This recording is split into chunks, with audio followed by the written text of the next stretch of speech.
Boa noite a todos. 2 minutinhos e a gente começa, tá?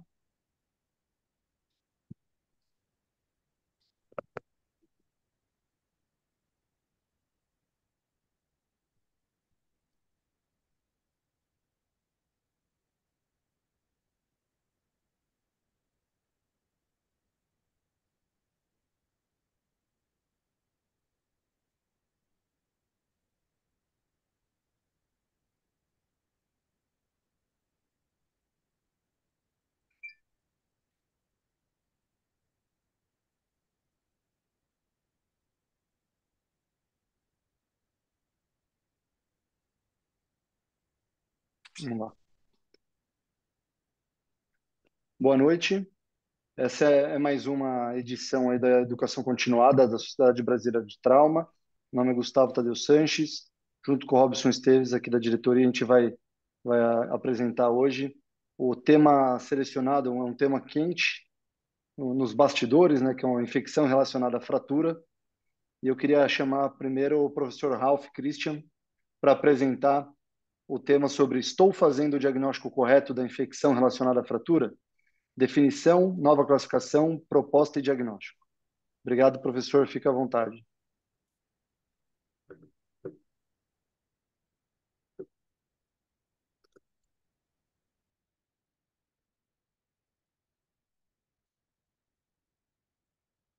Ok.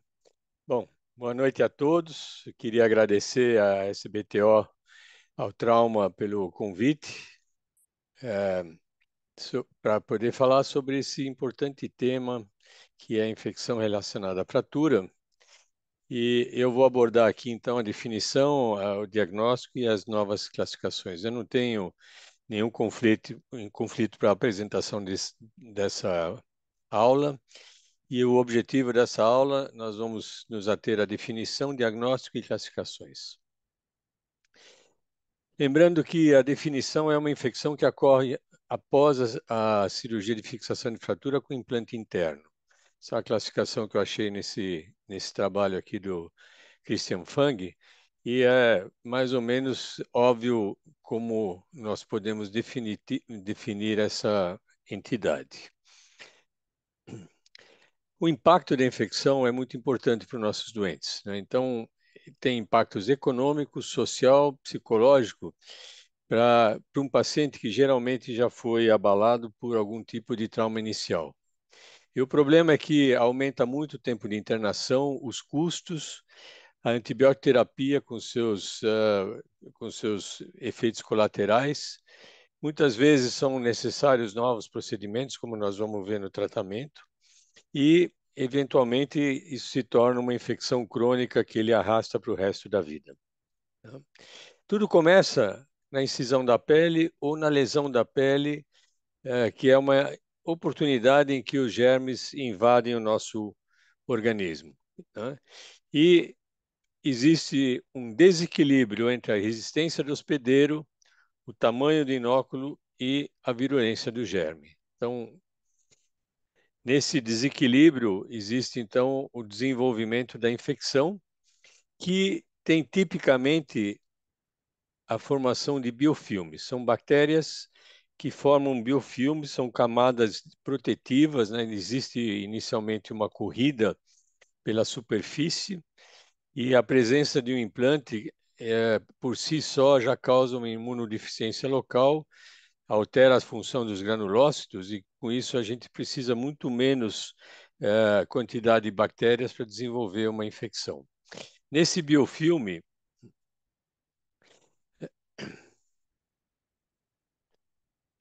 existe as bactérias praticamente como se fossem se esconder nesse biofilme. Geralmente o biofilme hoje em dia a gente conhece que são mais de um tipo de bactérias. Elas têm mecanismos de autoajuda e elas dentro do biofilme, elas praticamente ficam dentro de uma barreira e o antibiótico não as alcança de forma efetiva e lá dentro elas têm um crescimento lento, um metabolismo muito baixo ou mesmo um não crescimento. E isso então é a maneira por que é tão difícil de erradicar as infecções, porque na verdade, a gente teria que ter um método efetivo da erradicação do biofilme, né? Existem alguns fatores predisponentes em relação ao trauma. Trauma de alta energia tem um índice muito maior de infecção. A extensão da lesão de partes moles, que é basicamente o tecido que fica desvitalizado e junto com a necrose e o hematoma acabam sendo um elemento propício para o desenvolvimento das bactérias. Claro que a fratura aberta tem uma taxa de infecção maior. O tempo de cobertura ou de fechamento é importante também e o grau de contaminação. Em relação ao paciente, lembrar que nem todos os pacientes são iguais, então existem doenças crônicas, como principalmente diabetes e uso prolongado de corticoides. A idade é um fator importante. Quanto mais velho, pior é nossa defesa. A má nutrição, o alcoolismo e o tabagismo. A transfusão sanguínea durante a cirurgia é um fator importante que predispõe à infecção. E doenças vasculares e neuropatia periférica, alterando o local da cirurgia. Em relação ao tipo de implantes, a gente sabe que a superfície lisa é melhor no sentido de desenvolver menos infecção do que a porosa, assim como o sólido, que não tem o espaço morto em relação a uma síntese canulada, e o titânio é mais biocompatível do que o aço. Quanto ao diagnóstico, temos que lembrar que a gente tem que pensar com a história, com o aspecto clínico, o aspecto laboratorial e as imagens. A combinação dessas informações é que vai nos propiciar fazer o diagnóstico da infecção relacionada com a fratura. Lembrando que o quadro clínico basicamente é de infecção, dor, rubor, tumor, calor e edema. Quanto ao laboratório, os principais laboratórios alterados são aumento dos leucócitos no hemograma, aumento do VHS e do PCR. E muitas vezes, sobretudo em pacientes mais jovens, existe a febre. Lembrando que o PCR e o VHS são importantes quando eles desenvolvem um pico pós-operatório, porque é evidente que o PCR e o VHS, após o tratamento cirúrgico da fratura, ele está elevado. Mas com poucos dias ele começa a apresentar sinais evidentes de queda. No entanto, se eles se mantêm elevados ou se ele apresenta um segundo pico de elevação, tem que se desconfiar, junto com o quadro clínico e com outros tipos de imagens, sobre o diagnóstico da infecção, né? Então, vocês veem aqui que o PCR normalmente desce, o VHS desce um pouco mais tarde. No entanto, o PCR e o VHS podem se manter elevados na infecção. A microbiologia também é importante, né? Nós vamos ver, inclusive, numa próxima parte da sessão, a maneira correta de obter amostras para fazer a biópsia e a cultura, né? Importante seria realizar esta colheita 2 semanas antes, sem antibiótico, e pelo menos 3 amostras que têm uma sensibilidade não muito grande. Vocês veem que a sensibilidade varia de 65 a 94 e a especificidade de 69 a 87. Os implantes, quando retirados, podem ser submetidos à sonicação. A sonicação quebra o biofilme e com isso ele libera os germes que estão no biofilme, que são aqueles que cronicamente depois mantêm a dificuldade do tratamento da infecção, e a anatomia patológica, principalmente com o aumento de neutrófilos e a alteração, eventualmente, de outros tecidos. Então, é importante também a microbiologia, que, inclusive, vai depois fazer direcionamento do tratamento de antibiótico adequado. Geralmente, a infecção é por Staphylococcus aureus, mas também o Staphylococcus coagulase negativo. Vocês veem que esses dois são responsáveis por mais de 50% das infecções, lembrando que o Staphylococcus aureus metacilina resistente não é muito frequente, no entanto, é uma bactéria e mais difícil o tratamento, porque muitas vezes ele já é muito resistente à maioria dos antibióticos usados.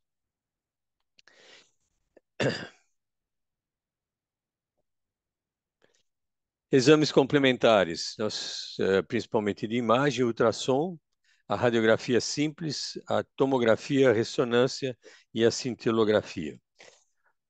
O ultrassom é importante, a radiografia é importante para a gente ver numa fase mais avançada a soltura da síntese e eventualmente a formação de reabsorção óssea ou até mesmo de formação de sequestro. Numa fase inicial, ela não serve muito, tem pouca serventia, porque não tem muitas alterações. E com o tempo, você vê o alargamento da fratura por reabsorção e, eventualmente, a formação de sequestro. A ultrassonografia, numa fase inicial, é muito importante, porque ela pode mostrar os hematomas e as coleções, as formações de abscesso, a hiperemia de tecidos e, principalmente, ela pode te guiar tanto quanto a abordagem, o tipo de acesso que você precisa fazer para fazer uma boa limpeza e uma punção diagnóstica também pode ser dirigida pela ultrassonografia. A tomografia, numa fase mais avançada, é muito importante porque ela pode mostrar a extensão da necrose óssea e a formação dos sequestros. Lembrando que implantes que porventura ainda estejam no campo, produzem artefatos que podem dificultar essa avaliação. A ressonância vai te mostrar o abscesso, a reação tecidual, a necrose óssea, a eventualmente fraturas associadas ou outros aspectos ósseos associados, a formação de sequestros, a formação dos nidos. Então, a ressonância hoje em dia tem uma importância bastante importante, muito grande para o diagnóstico da infecção. A cintilografia, geralmente, numa fase mais tardia, com leucócitos marcados por índium 111, aí ela pode mostrar a atividade alterada do osso, a atividade acelerada, a formação de neo-osso pela própria, eh, pelo próprio estímulo da infecção, mas pode haver falso positivo se não for realizado perto da cirurgia. O PET scan é uma imagem mais sofisticada, baseada na avaliação da atividade metabólica com consumo de glicose marcada. Ela tem alta sensibilidade e 100% de especificidade. Também vai mostrar todas as alterações teciduais das partes moles, assim como das partes ósseas, e tem aspectos bem característicos para a infecção. Quanto à classificação, nós temos essa classificação mais antiga do Villeneuve e Roth, que ela é temporal, isto é, ela se baseia em uma fase de uma infecção que aparece uma fase mais aguda, nas primeiras 2 semanas, numa fase subaguda, entre 2 e 10 semanas, e uma fase tardia, depois das 10 semanas. A aguda, ela geralmente é bem precoce, e ela mostra que existiu uma contaminação no trauma ou durante a cirurgia, e as bactérias que desenvolvem uma infecção tão precocemente geralmente têm uma alta virulência. Já a fase subaguda, entre 2 e 10 semanas, quando ela se manifesta, geralmente a virulência da bactéria é menor, mesmo porque muitas vezes com 10 semanas a gente já tem um avançado estado da consolidação óssea, mesmo com a infecção. E por fim, a tardia, com mais de 10 semanas, quando ela surge tão tardiamente, normalmente ela pode ser ainda relacionada ao trauma e à cirurgia, mas ela também pode ser por via hematogênica e normalmente é caracterizado por uma bactéria de baixa virulência.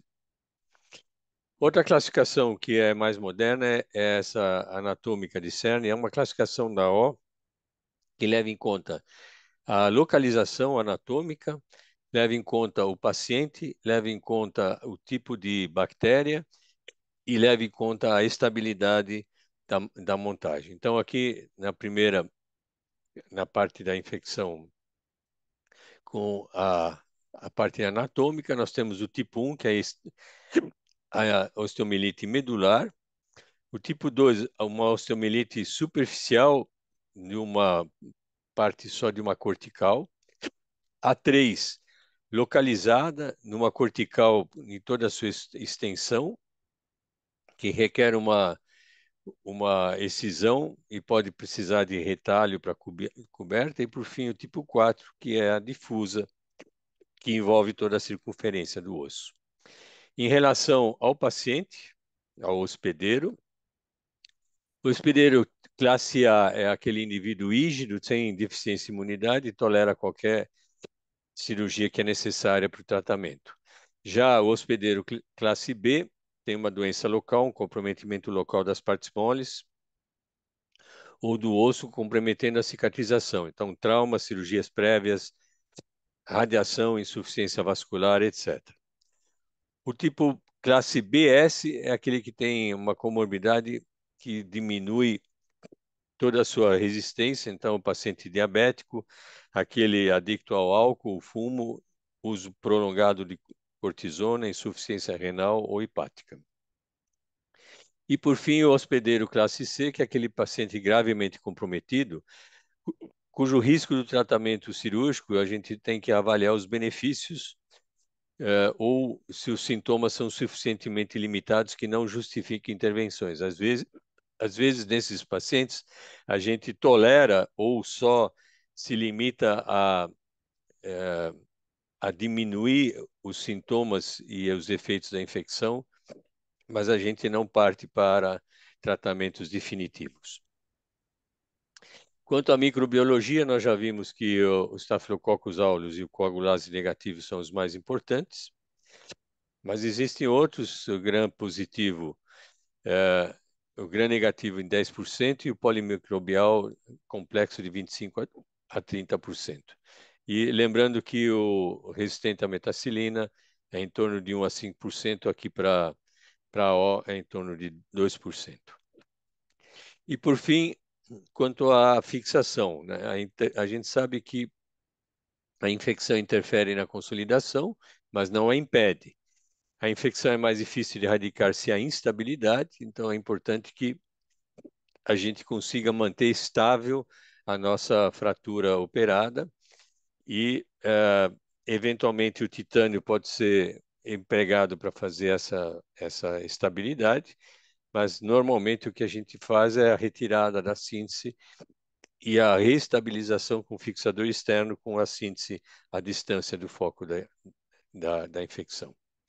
Então, em resumo, é uma infecção que se instala após o tratamento cirúrgico das fraturas, geralmente associada ao uso de implantes. O diagnóstico é feito pela história, quadro clínico, aspectos do laboratório e os diferentes exames de imagem. E nós temos basicamente duas classificações. Uma é a temporal, que leva em conta aspectos locais, e outra que leva em conta aspectos locais da infecção do paciente, da microbiologia e da estabilidade. Eu vou deixar agora para o colega Durigon para falar mais sobre especificamente o tratamento da infecção. Muito obrigado. Obrigado, Ralph.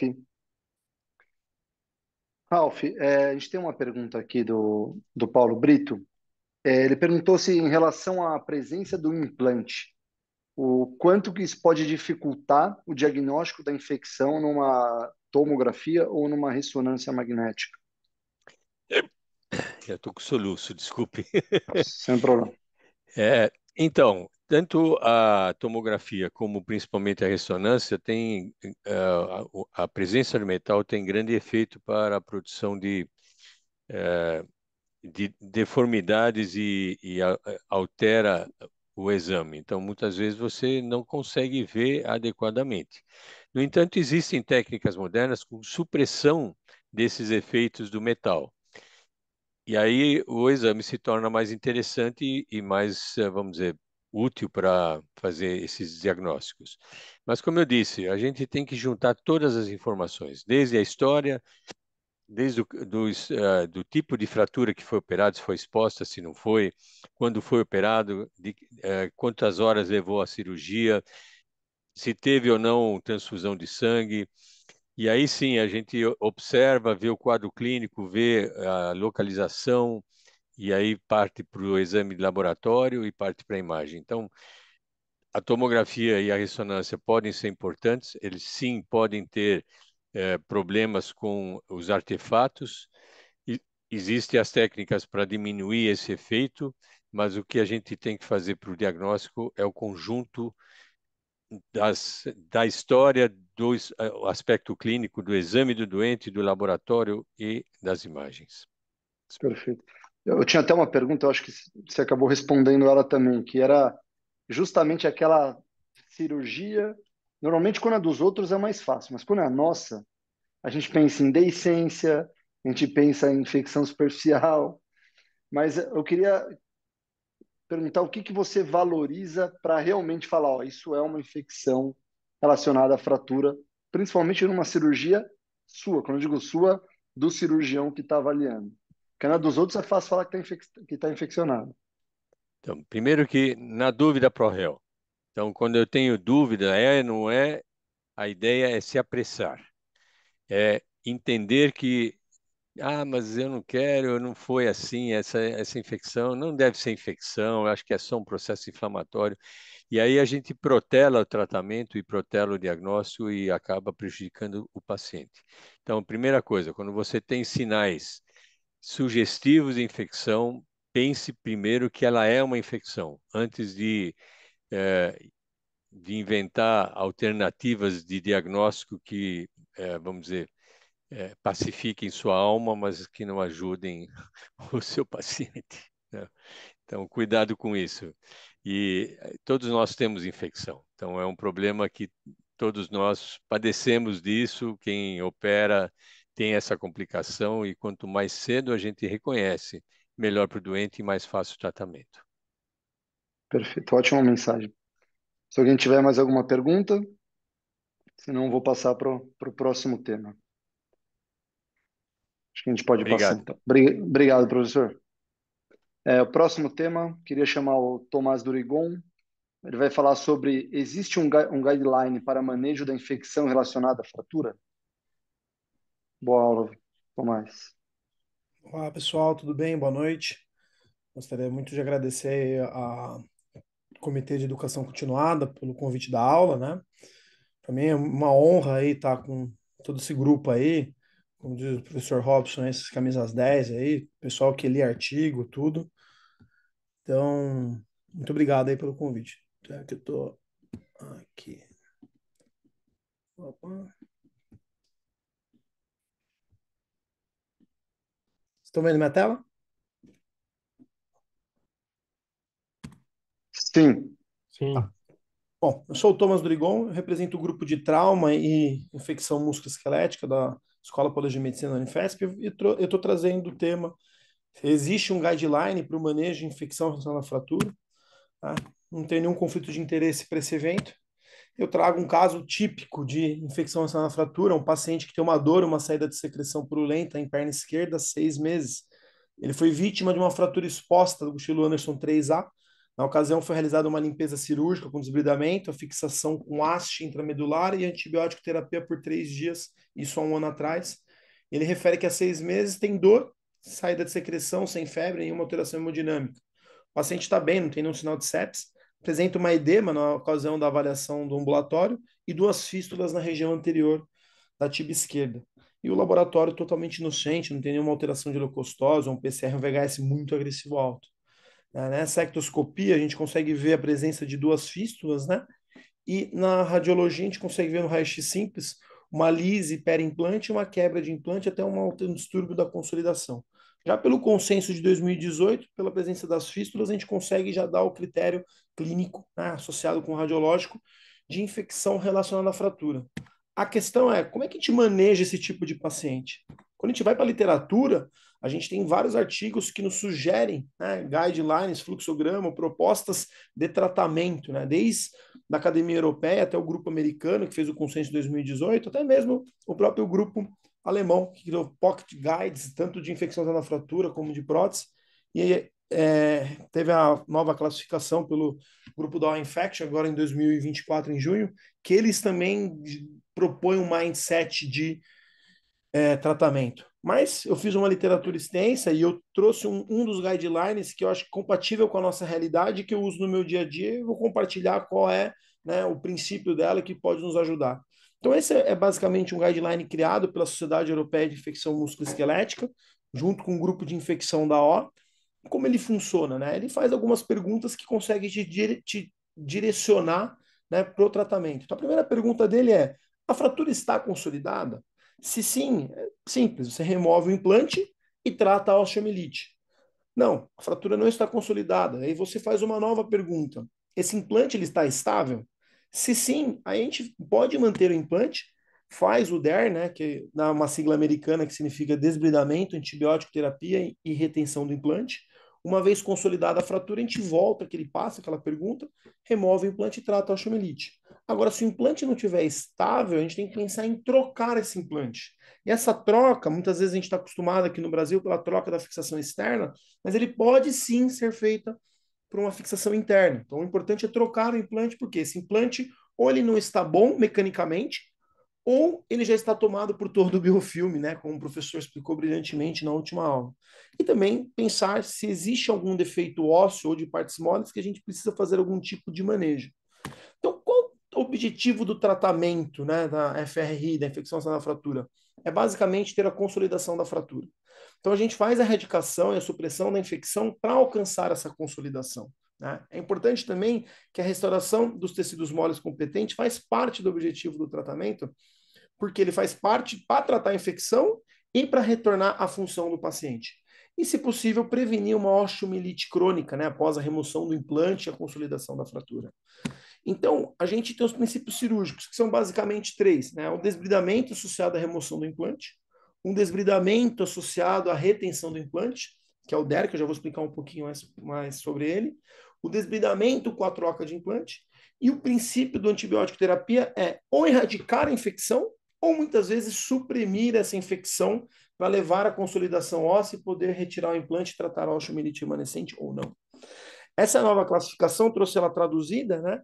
Então, basicamente, ela divide, ela vem com a sigla FRI, então F de fratura, R de fatores relevantes ao paciente e do comprometimento de tecidos moles. E ela vai de 1 a 5. Então, no status de fratura, ela vê se a fratura está consolidada ou não, se existe um bom potencial de consolidação óssea e se existe um defeito ósseo que precisa de manejo ou se é possível ou não o manejo e reconstrução.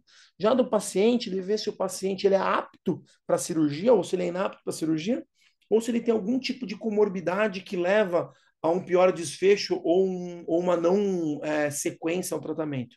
O comprometimento de partes moles, basicamente, se existe a possibilidade do fechamento direto ou não da ferida, ou se é impossível fazer a reconstrução de partes moles, ou se necessita de algum tipo de técnica, seja uma transferência, um retalho local, ou uma transferência livre, com uma microcirurgia. Ele nos ajuda a entender a demanda do paciente para pensar no tratamento dele. Então, na fratura, a gente tem que ver como é que está a consolidação óssea, né? Essa viabilidade do osso. O osso morto não pode ficar, a gente tem que retirar esse osso morto. Como é que está a síntese desse paciente, se está adequado ou não, quanto tem de defeito, quanto, né, a gente precisa remanejar esse defeito, e o potencial do controle da infecção. No manejo de partes moles, lembrar que o músculo, a pele é importante para levar sangue, para poder levar antibiótico, para tratar a infecção, levar célula para consolidar o osso, restaurar a ferida, combater a infecção. E lembrar das opções de reconstrução da partes moles para que possa ofertar para o paciente um melhor tratamento, um maior retorno da função dele. E também as comorbidades desse paciente. Então, o que é o DER, né? Que é o desbridamento, antibiótico terapia e retenção de implante. Eu uso quando eu tenho um bom potencial para consolidação óssea. Então, o paciente apresenta uma fratura não consolidada, mas a redução está aceitável, o osso ele é viável, não preciso remover esse osso e a fixação da fratura está estável. Importante lembrar que o DER, ele depende do seu resultado pelo controle da infecção. Se eu tenho uma infecção muito agressiva, provavelmente eu não vou ter um resultado tão desejado quanto uma infecção não tão agressiva.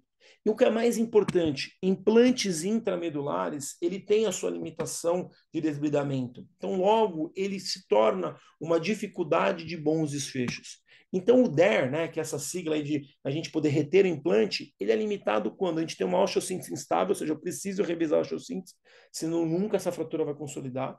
Eu tenho um osso inviável, a redução não está aceitável, ou num caso que eu não consigo fazer um desbridamento suficiente, no caso da ADS, ou se eu não tenho um controle da infecção. E ele não é possível, né, quando a fratura não está consolidada e com baixo potencial de progressão.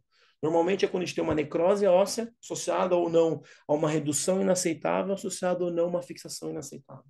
E nesse caso não tem jeito, a gente tem que trocar o implante e muitas vezes manejar esses pequenos defeitos ósseos com encurtamento agudo, aqueles que não levam prejuízo funcional do paciente. E a falha óssea? Né? A falha óssea, quando a gente tem aquele grande defeito ligamentar, ou não tem a possibilidade de consolidar a fratura com a síntese ou com algum tipo de síntese, ou aquele encurtamento agudo que não leva um prejuízo, eu preciso fazer um manejo dela. Muitas vezes a gente pode fazer a reconstrução óssea numa abordagem única ou múltiplas, e aí se fazem mão de várias técnicas, desde os transportes e alongamentos, até a própria técnica de Masquelet, para reconstruir aquele tecido desvitalizado removido, seja no desbridamento, ou seja na perda óssea do próprio trauma. E quando ela não é possível, quando tem uma grande extensão da falha óssea, ou uma baixa vascularização, ou a indisponibilidade de recursos, né, seja humano ou material, recusa do paciente que não aguenta mais procedimentos, nesse caso em que eu não consigo reconstruir o osso, eu preciso conversar com a minha equipe multidisciplinar e o paciente sobre as possibilidades de amputação ou não manejo cirúrgico, né, mudar a estratégia de dar uma qualidade melhor de vida e talvez, né, acompanhar esse paciente por mais tempo.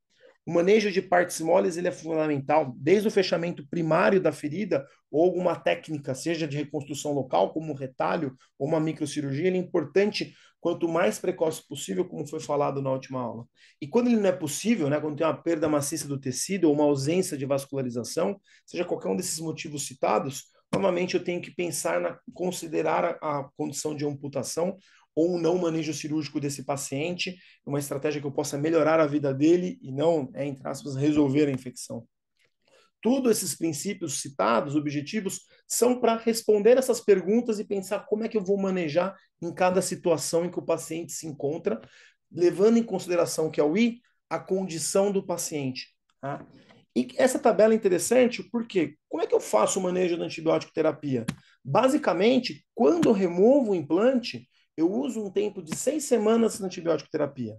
Já quando eu tenho que fazer a retenção do implante ou a troca do implante, quer dizer, persisto um implante na fratura, esse tempo sobe para 6 semanas de antibiótico terapia. E o que é importante é quando operar o paciente. Muitas vezes a gente vê internações, né, muito precoces de paciente, fazem abordagens sem estratégia, que não são efetivas, é uma cirurgia a mais para o paciente. Tudo bem, se o paciente tiver um comprometimento local, uma pele extremamente sofrida, ou um comprometimento sistêmico, como uma sepsis, esse paciente sim uma urgência. Mas se o paciente não tem isso, a gente pode muitas vezes otimizar esse paciente, as partes moles, planejar a cirurgia para fazer uma cirurgia muito mais efetiva, com menos morbidade, né? Ela pode ser uma cirurgia eletiva precoce, ela não precisa ser algo de emergência o tempo todo, um paciente numa condição melhor. E esse artigo eu achei muito interessante, de 2022, que é o manejo da relação, a pergunta, né? Eu consigo aplicar os consensos, os guidelines, né, internacionais da infecção celular fratura em países com pouco recurso? Ele traz essa tabela que os principais artigos dos consensos, eles são produzidos e feitos por membros de países com grandes recursos, né? Diferente de países com poucos recursos que têm a participação menor. E a pergunta deles, é possível? Então eles mostram, né, quais são os requerimentos de infraestrutura, equipamento, né, suprimentos ou recursos humanos que a gente precisa para poder fazer isso, né, para poder aplicar os princípios. E aí eles chegam na conclusão que sim, você consegue aplicar, né, óbvio, manejando na condição de cada local, mas os principais princípios de tratamento. Né? E o que é importante é isso, a gente ter lideranças, colaborações, né, para que a gente possa fazer isso em prática. E isso eu acho interessante porque a gente tem um grupo muito forte aí, né, principalmente com o Matheus sempre à frente, então a gente podia pensar em fazer até um próprio guideline nosso do Brasil para começar a ter um pouquinho mais de padronização na forma de tratar esse tipo de paciente. Então, voltando ao caso clínico, né, esse paciente ele teve o trauma em 2020, foi submetido à limpeza, desbridamento e osteossíntese. Ele, um ano depois, apareceu no ambulatório nosso lá da universidade. Aí foi proposta a retirada do material de síntese com limpeza cirúrgica, né, coleta adequada, que vai ser explicada daqui a pouco, com tratamento local com cimento ósseo, né, com antibiótico e um antibiótico venoso. Então, a gente fez o desbridamento intramedular, né, com a limpeza, né, com solução salina. Coletamos a cultura, enviamos a haste para a sonicação para identificar o agente. Identificamos o agente, né, o Staphylo aureus. Esse paciente fez uma semana de antibiótico venoso, vancomicina, meropenem, o tempo de sair aí o resultado da cultura. Né? Uma vez que saiu o resultado da cultura, a gente viu a sensibilidade para o Bactrim cipro e prolongamos por mais 5 semanas, totalizando 6 semanas de tratamento. Né? Então, ou seja, o paciente aí, ele tinha uma fratura consolidada, então me permite retirar o implante e tratei a osteomielite, né? Com 6 semanas de antibiótico, a gente associou antibiótico local. Depois que o paciente estava bem, né, sem fístula nenhuma, a gente retirou o PMMA. Lembra que ele é derivado do petróleo, então ele fica lá, ele pode ser um corpo estranho, pode ser fonte de um biofilme, então muitas vezes a gente recomenda retirar ele, né? E o paciente volta com a sua função completa, aí, sem dor, sem fístula e satisfeito com o tratamento. Então, basicamente, o que eu queria dizer para todos é: sim, existe um algoritmo. É importante você classificar a infecção da fratura, você compreender que status está essa fratura, a cobertura de partes moles, o paciente em infecção, para você ter a melhor tomada de decisão, né? Seguir os princípios, as estratégias propostas, principalmente entender a sua realidade e a do paciente e o trabalho multidisciplinar. Muito obrigado. Obrigado, Tomás. Tomás, uma das perguntas que eu tenho, eu fiz a pergunta para o Rafa relacionado o quanto a gente tem que aceitar que aquilo é uma infecção ou não. E isso, basicamente, o Rafa falou muito bem sobre a questão da gente abordar precocemente, se você tem uma dúvida, uma forma de evitar uma, um tratamento tardio. E aí a pergunta que eu tenho para você é, beleza, então a gente indicou.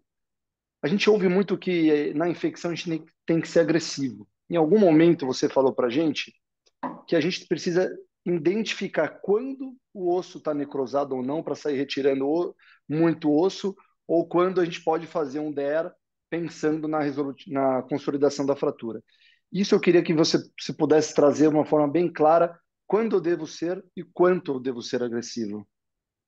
Obrigado. Então, assim, uma vez uma palestra, né, um grande ortopedista falou que desbridamento oncológico, né?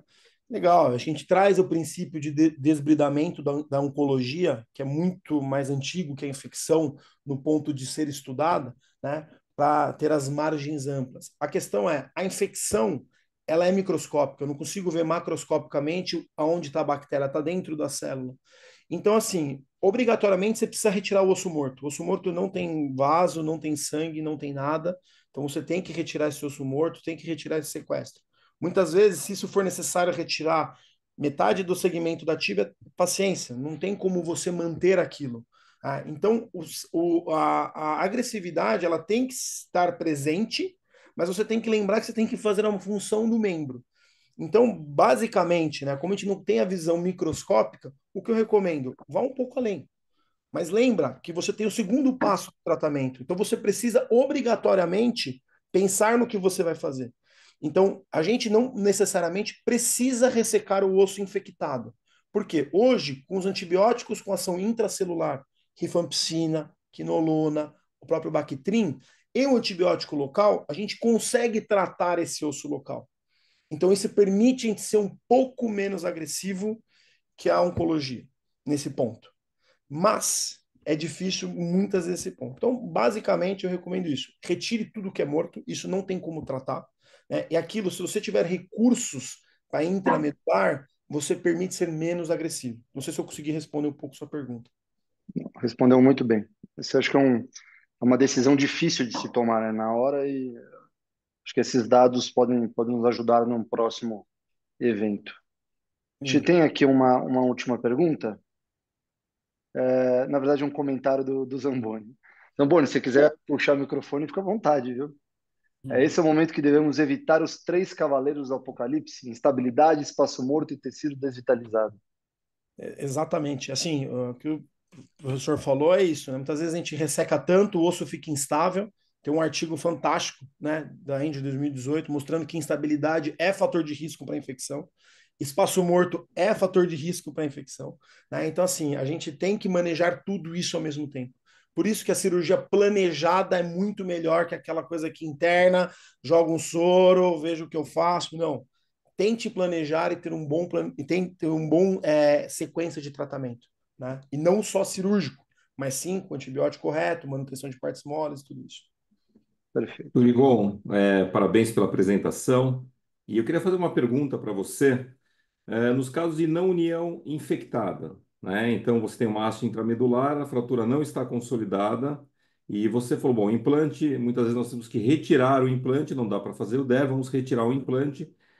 A só opção entre fazer uma conversão para uma outra haste intramedular, uma conversão de primeira vez, né? Uma troca no mesmo tempo ou uma troca estagiada, ou seja, você colocar o fixador externo para depois, eventualmente, você colocar uma haste. O que que você leva em consideração para tomar essa decisão? Acho que a primeira coisa que eu levo em conta é recurso. É o que eu tenho disponível para eu tratar esse paciente. Vou dar um exemplo. Eu estou num serviço em São Paulo que eu não tenho uma equipe de fixador externo. Então, eu tive que fazer uma troca com uma outra haste, né? Porque eu não tinha alguém eu não tenho, né, essa expertise cirúrgica, infelizmente, cada vez mais estou acompanhando para aprender, mas assim, eu tive que fazer a troca isso. Então, a primeira coisa é disponibilidade de recurso.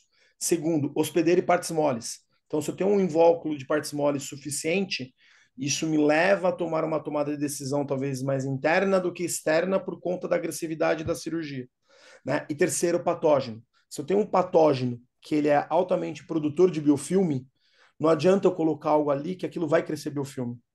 Então, né, muitas vezes eu levo para uma tendência mais uma fixação externa.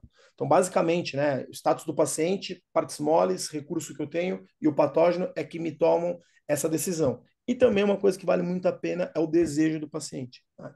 Né? Muitas vezes ele não quer conviver com a fixação externa, ele fala, doutor, eu odeio aquela gaiola.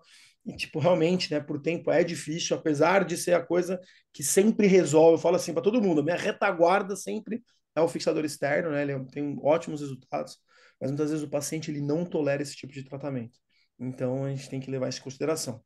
Então, se eu conseguir atingir a expectativa aí da pergunta, Sim, perfeito, obrigado. Gina, Obrigado, Tadeu. Vamos dar seguimento. Obrigado, Tomás. agradeço. Vamos chamar o Carlos Finelli. Vamos falar faça certo dessa vez. Coleta de culturas. Parece um tema extremamente simples e eu acho que eu consigo contar nas mãos quantas pessoas que eu já vi coletar culturas corretamente. Responsabilidade, hein, Finelli? Pode seguir, por favor. Vamos lá. Só preciso ver como é que eu estou vendo Põe aí. o... Ainda não, Oi? põe compartilhar. Ainda não, põe o compartilhar tela. Aí, agora só por modo apresentação.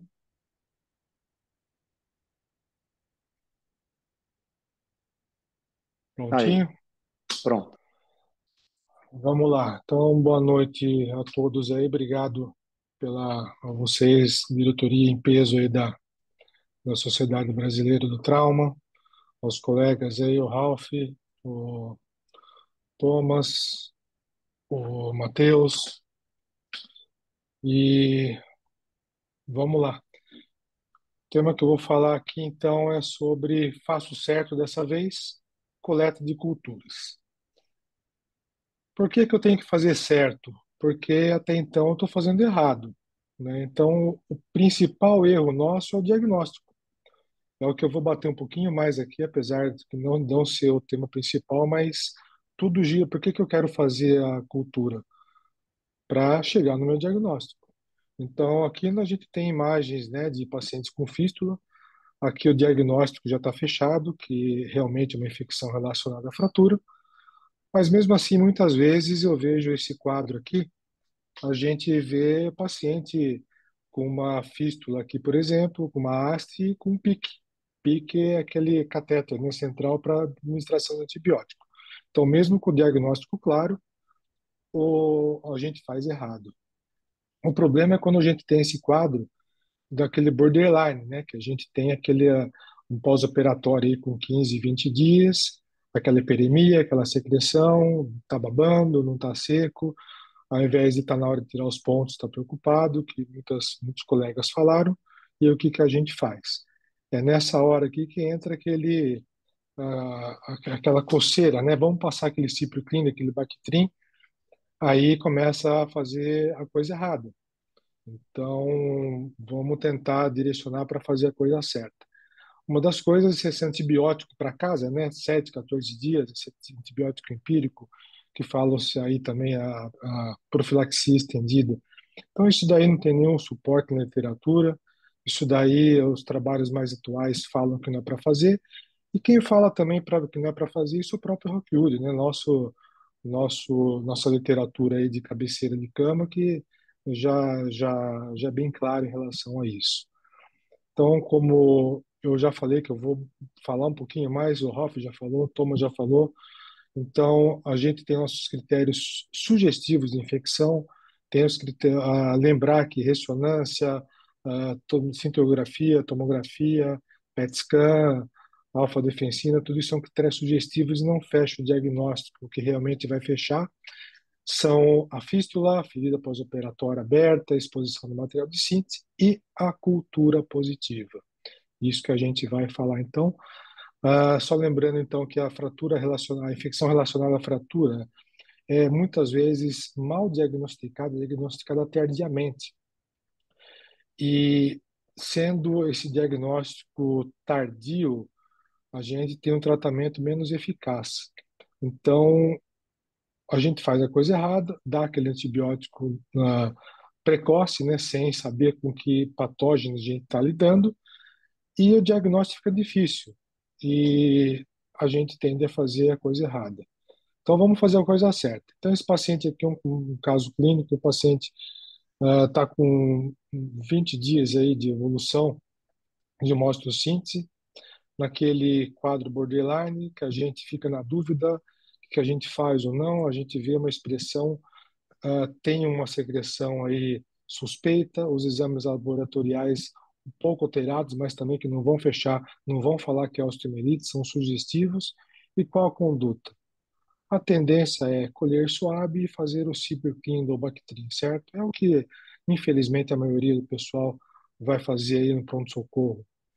Mas só em relação ao SWAB, levando que muita gente tem a tendência de fazer isso, que tem uma baixa sensibilidade. E o problema de contaminação cruzada também, então a gente evita e é praticamente aí a gente contraindicado. Então aí esse paciente correto leva para o centro cirúrgico, faz um DER, que eu já não vou explicar, que o Thomas explicou muito bem.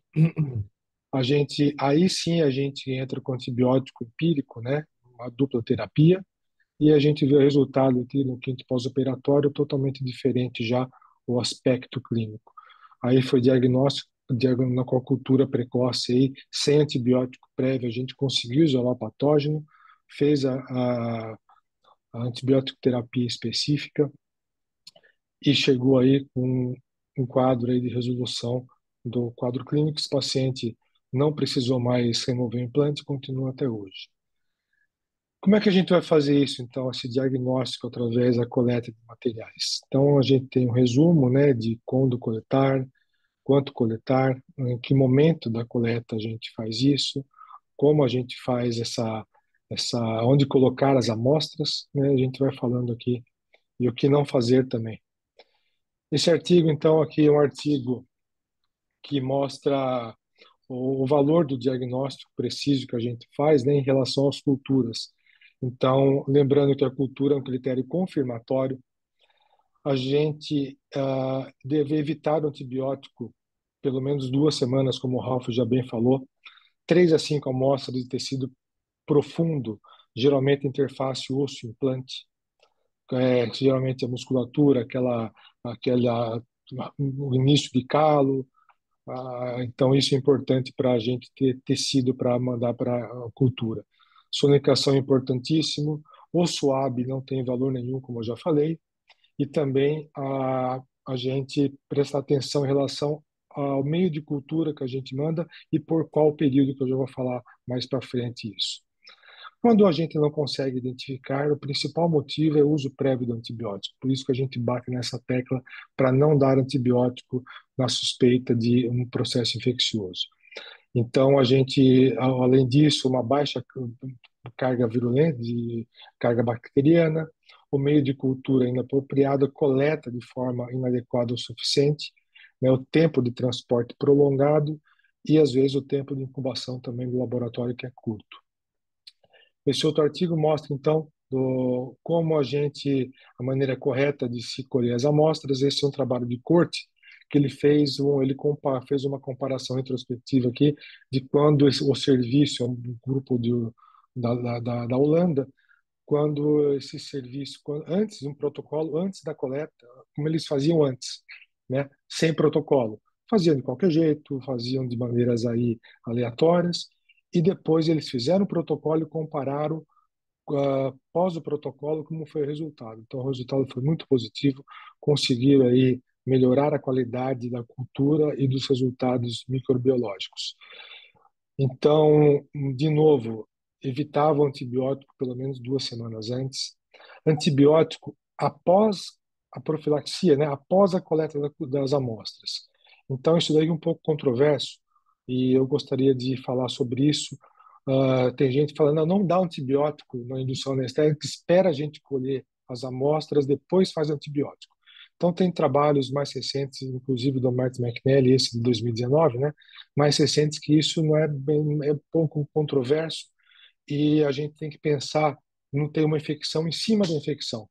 Então, esse antibiótico profilático que a gente vai dar, não vai dar tempo de chegar no teu tecido para você fazer cultura e ter alguma alteração. Então, eu particularmente hoje, eu faço antibiótico profilático sim na indução anestésica e não vai interferir na minha coleta. 3 a 5 amostras, sem fístula, sem mandar a fístula, tem um valor muito, a sensibilidade muito baixa, líquidos também. Ele preconiza o uso de pinças e instrumentos separados, que é um no-touch, sempre você pegar com a mão, com a luva, sempre no número de amostras que você vai coletar. Fragmento ósseo, apenas o que tiver solto ou sequestro, e a sonicação é importante. O que não fazia aqui, você pegar as tuas amostras e colocar em algum local inadequado, né, que não seja uma, uma uma cuba, alguma coisa assim, colocar na compressa e no meio de materiais que você pode vir a usar, material estéril. Esse outro artigo aqui fala em relação ao tempo de incubação, que tem algumas bactérias, que é aquele tempo de incubação que sai o resultado já por poucos dias, 5 dias. Tem bactérias mais resistentes, e tem que ir no Quitobacterium acne, que a gente tem que pensar que eles só vão dar algum resultado após 14 dias de incubação. Esse outro artigo também fala, um grupo chinês que fala em relação, eles dão mais preferências ao tecido ósseo, né, do que a cultura de partes moles, mas é um estudo ainda não tão fidedigno. E em relação ao biofilme, lembrar que o biofilme, 7 a 14 dias, a gente já tem um biofilme maduro. Então, por isso a gente tem que ter pressa, aquilo que o Rafa falou, na dúvida, vamos tratar a infecção. Se você deixar muito para frente, você corre o risco de ter o quê? De ter um biofilme maduro e fica cada vez mais difícil você conseguir uma erradicação do processo infeccioso.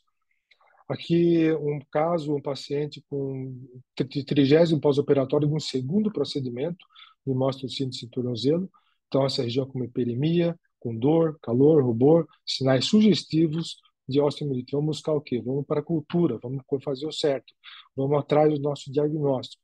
Então, aqui a gente fazendo a incisão, lembrando que a primeira coisa que a gente faz aí, que esse pus aí não tem valor nenhum, não adianta colher suave agora.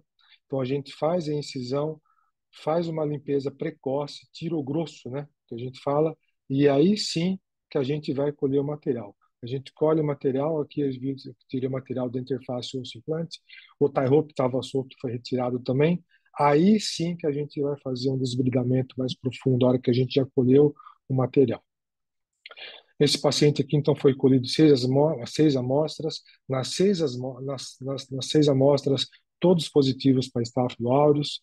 E aqui o aspecto final aqui também do DER que a gente fez, curativo, e o aspecto final aqui bem diferente, então, após no 20º pós-operatório. Então, não tem espaço, pessoal, para tratamento empírico, alguma cura milagrosa que você queira fazer aí, achando que o antibiótico teu vai fazer milagre e, não vai, a gente não vai conseguir com isso um tratamento eficaz. Então, a cultura é fundamental, o diagnóstico é fundamental para a gente fazer o diagnóstico correto e o tratamento correto, como o Thomas mostrou também. Então, vamos fazer certo dessa vez. Vamos reconhecer a infecção precocemente. Não vamos tratar a fístula, sim o tecido ósseo, sim a infecção. Como o Thomas disse, um bom planejamento cirúrgico é fundamental.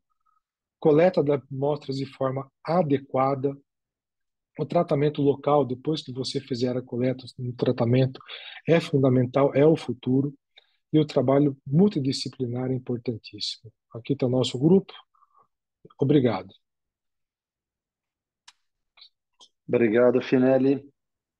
Bom, você foi derrubando algumas perguntas que eu tinha aos poucos. Muito boa parte que você falou sobre do uso do antibiótico profilático. Isso é alguma coisa que eu mudei recentemente, graças a vocês. Realmente, porque não tem muito sentido. Obviamente, não vai dar tempo do antibiótico fazer a resistência, mas acho que a grande maioria dos cirurgiões que eu conheço não usam, são resistentes. E eu gostei muito que você falou que são 2 semanas sem antibiótico. Essa é outra dúvida. A gente fica naquela, quanto tempo eu tiro antibiótico para tratar uma osteomielite, né? Cirurgicamente. Você deixou bem claro que são 2 semanas. Uma das dúvidas que eu fiquei, eu estou sendo repetitivo, mas é porque são coisas que eu vejo acontecendo e me incomodo e a gente às vezes não consegue falar para alguns colegas. Então, por exemplo, cultura de fístula, coletar material do pus, são coisas que não têm sentido e são muito frequentes, muito frequentes. Então, por isso que eu falei que a sua responsabilidade era muito grande, porque é uma aula extremamente simples, só que é uma das aulas mais importantes porque tem muitos erros que é difícil de tirar da cultura.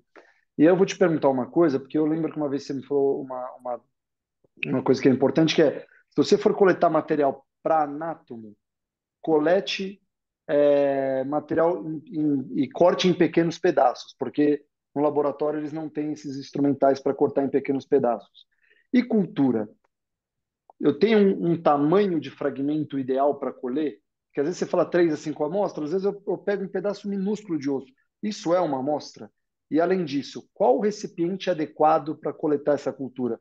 Porque tem um hospital que é pote, tem um hospital que é culturete, tem um hospital, não o algodão, o potinho do culturete, né? Você tira o cotonete e usa só a tampinha. Tem um hospital que é um pote com líquido. Qual que é o pote ideal também? Bom, vamos lá. Você me recorda aí se eu pular alguma coisa aí. Realmente, a cultura de fístula, aí, pega a fístula que está cheia de bactéria. Não, a fístula vai estar contaminada, provavelmente, por bactéria da pele que está ali. Pus não tem nada. Pus é um meio de briga aí das células de defesa nossa com as bactérias. Então, é um campo morto, não tem nada ali. Então, o pessoal acha que ali dá para fazer alguma coisa, está cheio de bactéria, não tem. Então, o tecido profundo, acho que a amostra aí, você vai pegar tecidos, não precisa ser muito grande. Você vai, às vezes, você nem consegue também quantidade muito grande de tecido, né? Às vezes é limitado. O importante é você colocar em tubo seco, você coloca no tubo seco e, muitas vezes, até no centro cirúrgico, eu vou colocar ali, vem até o circulante, alguém do laboratório, não pode colocar nada. A gente tem que colocar alguma coisa, pelo menos eu coloco, se não tiver com sangue ali, se tiver uma amostra de tecido, eu jogo um pouquinho de soro fisiológico. Por quê? Se você mostra uma amostra de tecido seco, se demorar muito para chegar no laboratório, chega já esturricado e você perde a bactéria ali já não tem viabilidade. Então, geralmente tubo seco, tubo vedado, geralmente tubo estéreo, né? E com uma amostra pequena aí, não precisa ser o tamanho, não precisa ser tão grande quanto a isso. E a amostra para anátomo patológico, eu acabei não falando tanto aí, mas sempre pelo menos 2 amostras pro anátomo patológico também, geralmente do tecido ósseo. Perfeito, Finelli. Acho que pontos importantes aí foram tocados. Fala, Acho que Luizão. o Henrique. Oi, bom, Gustavo. Permite, Finelli, brilhante aula, mas deixa eu reforçar um pouquinho mais a pergunta. A respeito desse meio de cultura no se transporte da sala de cirurgia até o laboratório. Aqui o controle CCH da nossa instituição orienta que a gente coloque o tecido e meio com tilglicolato, ou que você macere um pouco o tecido e consiga colocar numa seringa e injetar num frasco de hemocultura, para que justamente ele não chegue seco. Então ele vai no tubo daquele de ensaio, como se fosse uma amostra igual, mas com tilglicolato ou macerado e injetado num pote, num frasco normal de hemocultura. Você acha que ajuda? Não refresca? Pelo menos O, assim, o, aqui a gente percebe que melhorou um pouco o diagnóstico, entendeu? é, Isso geralmente, quando a gente tem casos aí que o paciente já está tomando antibiótico cronicamente, ou empiricamente, né? Às vezes você pega um paciente que chega até você com um quadro aí, você já está tomando antibiótico, não dá para esperar aquelas 2 semanas, você tem que agir rápido. Então, nesses casos de identificação mais difícil, né, aquilo que eu falei, você vai para uma incubação para 14 dias, para 20 dias, depende da bactéria. Então, aí, nesses casos, a gente coloca no tiglicolato e no cultura para a gente poder ter uma melhora no nosso diagnóstico, né? Mas se você não tem esses fatores aí anteriores aí que não precisaria disso. Então, para você, quando tem fatores aí que podem ter atrapalhar a tua cultura, antibioterapia prévia, aí sim você faz o tioglicolato hemocultura para você incubação em tempo maior, que é justamente isso, né, para poder ter uma melhora no teu diagnóstico. Perfeito, obrigado. Legal. Tem mais 2 perguntas. Uma é o do Vitor Spalatti, se é necessário coletar culturas para pseudoartroses mesmo sem sinais de infecção. Pode responder essa, aí eu faço a outra depois. Tá, isso daí, às vezes, é um trabalho de pós-graduação do Thomas, né? Ele pode até dar um pitaco aí, domina totalmente esse assunto. Sim, todo o tecido de pseudoartrose, uma das causas de pseudoartrose é a infecção. Então, é válido, sim, a cultura aí para sempre, o tecido de pseudoartrose, a gente sempre manda para cultura. Thomas, se quiser complementar aí, que é a tua tese de pós-graduação, Não, eu rapidamente. acho que é isso, né? No próprio sinais sugestivos de FRI, no artigo recente, ele fala que a pseudoartrose é um sinal sugestivo e tem um artigo que chama Surprise, né? Então ele mostra que 20% das pseudoartroses classificadas como assépticas tinham cultura positivas, né? Que não eram contaminantes, que é uma coisa que as pessoas veem, ou seja, tinha uma inflamação não anatomopatológica. Então, sim, acho que é fundamental sempre na pseudoartrose você coletar a cultura mesmo que você presume que ela é asséptica. E tem uma outra pergunta que é se o coletado do RIA ele tem valor diagnóstico como cultura. Sim, sem dúvida. O RIA hoje no Europa e Estados Unidos é padrão ouro. Você não usa mais. Explica um Não, pouquinho o que é o RIA, porque acho que nem todo mundo tem desculpa, acesso a ele. o RIA é uma fresa que ela irriga e aspira. Normalmente a gente faz aqui, a gente usa uma fresa convencional, a mesma fresa que usa para colocar haste. Então a gente usa também para lavar o canal medular. Então a gente geralmente usa aquela fresa a mesma. Só que daí você tem que abrir uma janela óssea para sair esse produto de fresagem. Quando você faz isso numa tíbia, numa haste anterógrada de tíbia, beleza, sai por gravidade, legal. Fêmur já é um pouco mais complicado, não tem a gravidade, já não sai tanto. E numa haste retrógrada, piora mais ainda. Aonde você vai fazer essa janela? Na região proximal, então é muito mais complicado na haste retrógrada. Então tem certas situações que se torna cada vez mais imperativa e o uso, e na Europa e Estados Unidos é o padrão ouro para coleta de material para fazer a cultura. Então, muitas vezes eu chego, às vezes até, e fundamental você no RIA, quando for usar o RIA, quem tiver essa possibilidade, que é uma grande coisa, usar o filtro coletor. O filtro, onde coletar aquele conteúdo da fresagem, vai no filtro e o conteúdo do filtro você manda, porque muitas vezes eu chego até o instrumentador, doutor, vai usar o filtro? É lógico que eu vou usar o filtro. Eu tenho que usar o filtro tanto se eu for colher enxerto, uma situação asséptica, ou quando for lavar o canal, para mandar o produto de cultura para exame, né? Para cultura de biograma, para o laboratório. Perfeito. Muito obrigado, Finelli. Acho que trouxemos bastantes pontos interessantes mais uma vez. Acho que terceira aula aí muito valiosa aí do dia. Muito obrigado. Vamos Obrigado a chamar para vocês.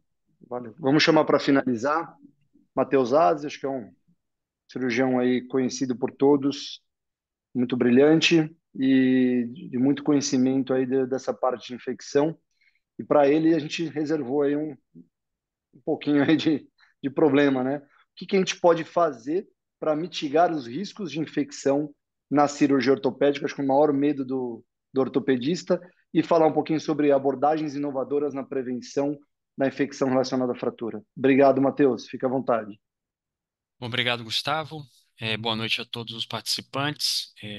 Eu vou falar um pouco sobre o que eu posso fazer para mitigar os riscos de infecção na cirurgia ortopédica, mas o foco da apresentação mesmo é o que foi chamado de abordagens inovadoras na prevenção da infecção relacionada à fratura.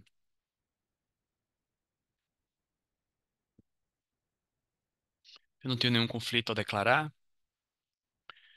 E é sobre isso que eu vou tentar mostrar quais são as abordagens inovadoras que existem para complementar as técnicas convencionais de prevenção da infecção relacionada à fratura. Não existe uma definição clara do que é a abordagem tradicional.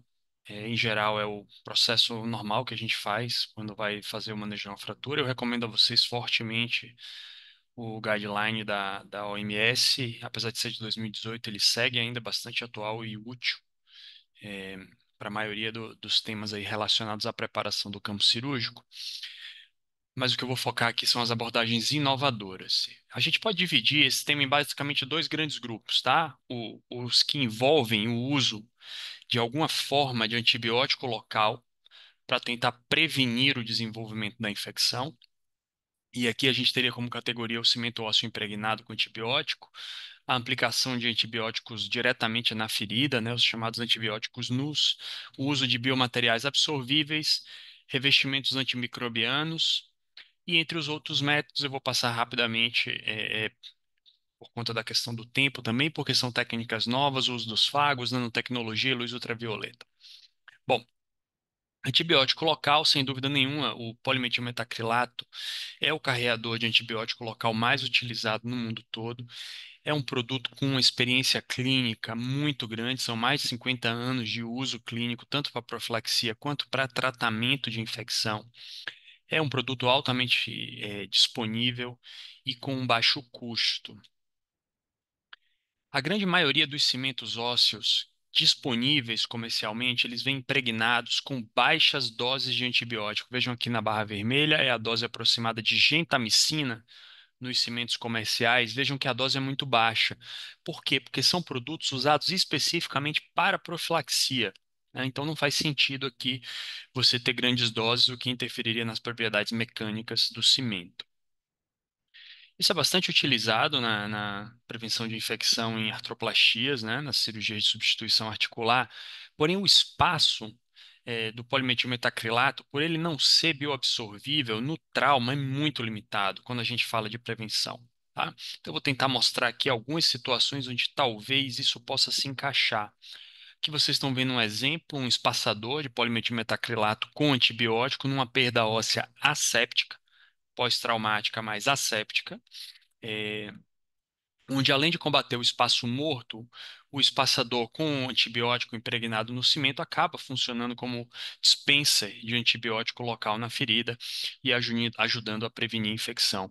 De modo que hoje em dia é muito incomum a colocação do espaçador sem antibiótico. A gente vê nos artigos publicados que realmente predomina a colocação do antibiótico nesses espaçadores quando eles são necessários. Aqui um outro exemplo, os implantes recobertos de polimetilmetacrilato com antibiótico, aqui mostrando uma haste intramedular recoberta de PMMA com antibiótico. Vejam aqui ela sendo utilizada para poder fixar uma fratura. o mesmo conceito sendo aplicado aqui para o revestimento de uma placa para fazer a fixação interna. Pode-se dizer que esses são usos off-label da técnica, né? Então, isso aqui não está aprovado para uso dessa maneira, a gente está improvisando para poder recobrir o implante para tratamento de uma fratura numa situação onde existe um risco aumentado de se desenvolver infecção. Bom, existem alguns estudos mostrando o uso direto do antibiótico aqui em fraturas expostas. Esse estudo, publicado em 2018, revisa a literatura. De verdade, não há nada de novo nos estudos que foram englobados nessa meta-análise. Vejam aqui de 1990 até 2004. Eles chamam a atenção que o uso de antibióticos locais no manejo da fratura exposta traz uma redução importante no risco de infecção, aí da ordem de 12%. Mas vejam que os métodos de liberação do antibiótico local divergiram bastante, tá? Então, em 6, polimetilametacrilato com antibiótico, e aqui você precisa voltar para um segundo tempo para reoperar o caso, que na fratura exposta às vezes faz sentido. Um estudo com a colocação de vancomicina em pó diretamente na lesão e um estudo com a injeção de gentamicina líquida. Bom, nas fraturas fechadas, o tema é mais controverso. Tá? Os benefícios do uso do antibiótico nu diretamente na ferida não são é, tão bem documentados. Esse aqui provavelmente é o melhor estudo que existe sobre esse tema quando a gente fala de fraturas. Foi um ensaio clínico controlado randomizado, publicado aí em 2021. Eles basicamente fizeram uso do antibiótico local naquelas fraturas que eles consideravam de alto risco de infecção, fraturas do pilão e do platô, e eles realmente observaram uma redução discreta na taxa de infecção, de 6,4 contra 9,8 no grupo que não houve a aplicação do antibiótico, uma redução que aconteceu basicamente às custas da redução da infecção por gram positivo, o que é esperado quando você aplica a vancomicina na ferida.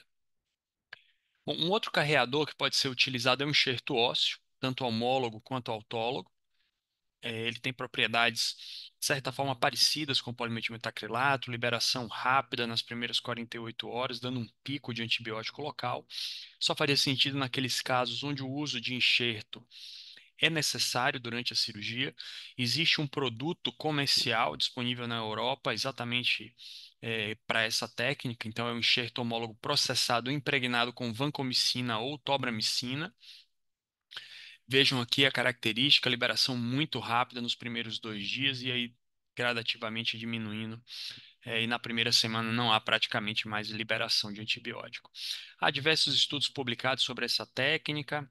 Essa é a revisão sistemática que existe sobre esse método, mostrando que foi usado também para profilaxia, com bons resultados, de maneira que é algo que tem suporte clínico para ser feito quando faz sentido. Outro método são os polímeros naturais de colágeno. Então, o colágeno impregnado com gentamicina não é utilizado só em cirurgia ortopédica, também é feito uso em cirurgia torácica, cirurgia abdominal. Característica do colágeno impregnado é a liberação da maior parte da gentamicina nas primeiras horas. Então, vejam que é um pico muito rápido, mas é possível recuperar antibiótico dentro do hematoma da ferida até com 7 dias de pós-operatório. Então, ele provê altas concentrações aí na primeira semana, se não existe um turnover muito grande do líquido dessa ferida. Os resultados dos estudos publicados sobre esse método ainda são bastante controversos. Alguns mostram que existe um benefício na prevenção do desenvolvimento de infecção, mas esse ensaio clínico randomizado de 2015 em artroplastias do quadril não encontrou grande diferença ou benefício para esse método. Bom, os polímeros naturais são uma outra frente. Perdão. Eu acho que não estava apresentando a tela cheia, né? Então, aqui os polímeros naturais, que são a Tava outra assim. frente. Não tava assim, pode seguir. Agora está com as notas ou está a tela cheia? Sempre a tela cheia. Tá, Tela ok. cheia o tempo todo. Perfeito, obrigado.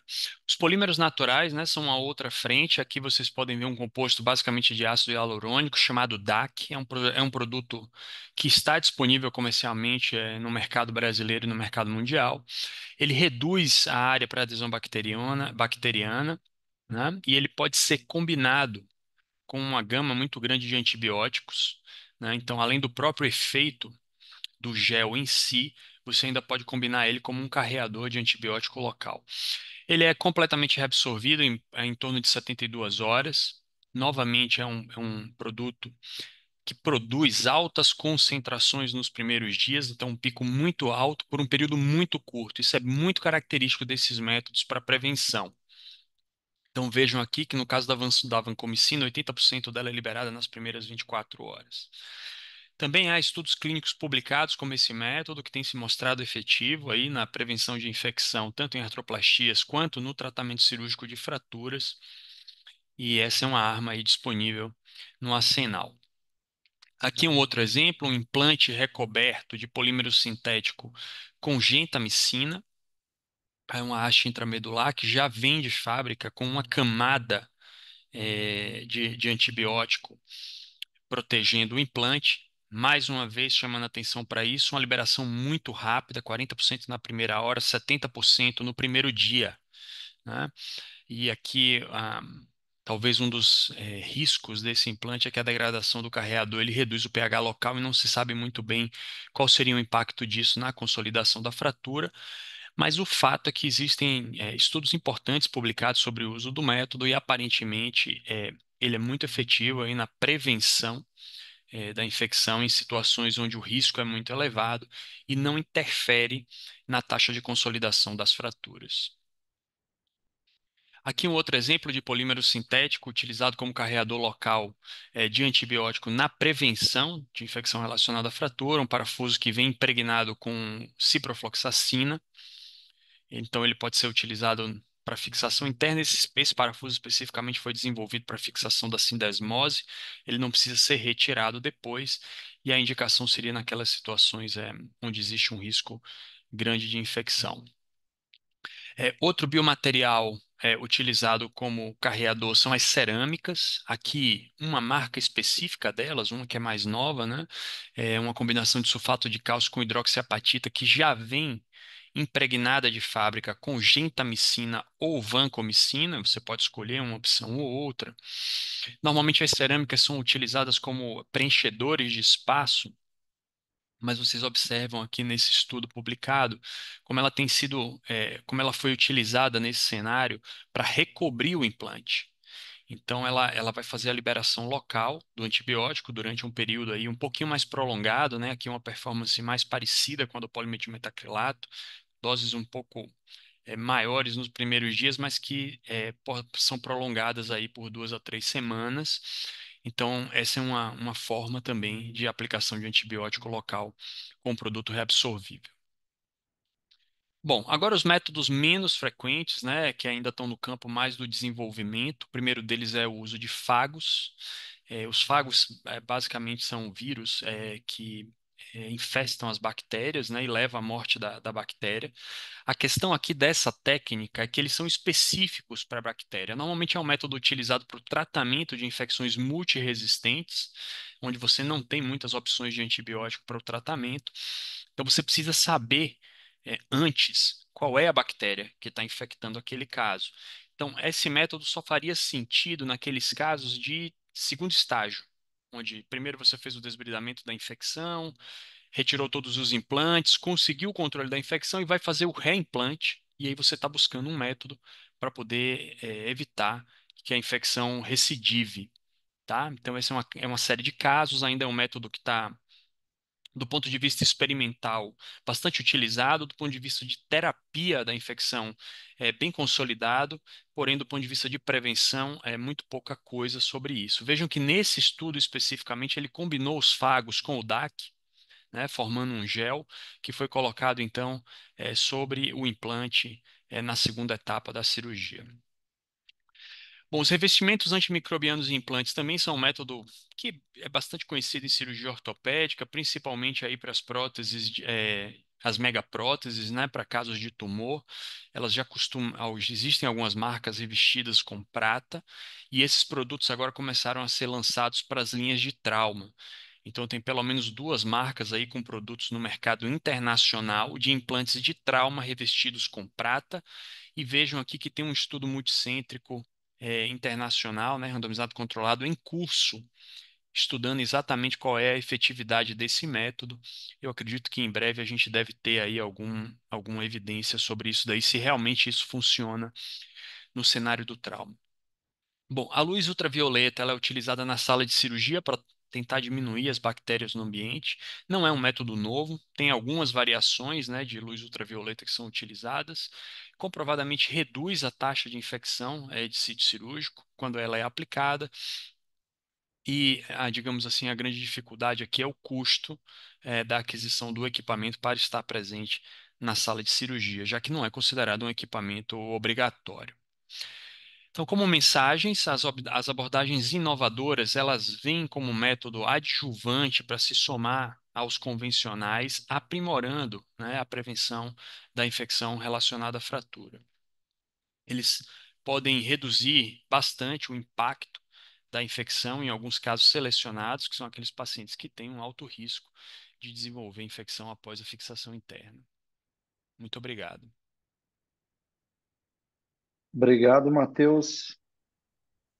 Acho que você trouxe um ponto muito forte aí que, felizmente, eu vou falar algo ambíguo. As empresas entenderam que é um tema relevante, que a gente precisa de ferramentas, estão desenvolvendo novas opções para a gente poder lidar. Infelizmente, elas pegaram gosto. E eu acho que a acessibilidade de tudo isso é bem difícil. Hoje a gente tem batalhas grandes com convênios para a gente fazer o uso correto dessas terapias, como preenchedores de espaço para liberação de antibiótico através de carreadores. Mas, ao mesmo tempo, você trouxe, acho que, o cimento, o polimetilmetacrilato, que ele é alguma coisa acessível para todo mundo. E aí eu te pergunto, quando a gente deve usar o polimetilmetacrilato precocemente? Então, não no tratamento de uma infecção, mas no tratamento de uma prevenção. Olha, Gustavo, eu diria que é, com segurança, talvez só no cenário da revisão, das próteses, das artroplastias. Então, o cimento com antibiótico como profilático, o papel estabelecido dele é nas artroplastias. Aí tem uma discussão do quanto é efetivo, se ele é custo efetivo e etc. Mas, como eu mostrei lá no primeiro slide, ele tem sido utilizado para esse fim desde 1970, né? Prevenção de infecção em artroplastias do quadril e do joelho. No trauma, eu diria que o uso é mais restrito por conta da questão de você ter que voltar para retirar, tá bom? E essa questão da gente recobrir os implantes no intraoperatório, que é uma coisa que a gente faz muito no trauma, é, normalmente são para casos infectados, mas aqui eu acho que a gente tem que ter o discernimento de que é um método off-label. Entendeu? Não foi um produto que foi aprovado para uso clínico com aquele fim. Você está improvisando, né? Isso traz complicações. Todos vocês aí já devem ter feito hastes recobertas de cimento com antibiótico. Vocês sabem que tem o risco de delaminar no canal, então depois você vai retirar. Às vezes fica um pedaço ou outro de cimento, etc.